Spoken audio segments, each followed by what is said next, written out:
This is NJSBA's Monthly Minute, taking a look back at the month of October 2018. October brought more than 8,500 school board members, school superintendents, school business officials, charter school trustees, and other school personnel together at Workshop 2018 to attend over 250 training sessions on various topics ranging from school security to education law issues and school governance.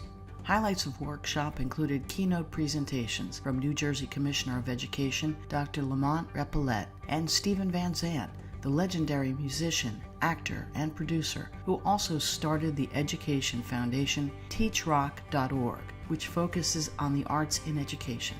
The workshop legislative panel featured members of the state legislature, including Senate President Steve Sweeney and Minority Leader Assemblyman John Bramnick. Workshop had a strong focus on New Jersey students, spotlighting more than 50 student teams that participated in the Steam Tank Challenge, as well as those participating in the Student Film Festival and as part of various student musical performances.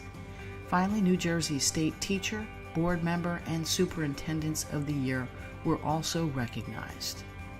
Tune in each month for all education news taking place in the Garden State in NJSBA's Monthly Minute.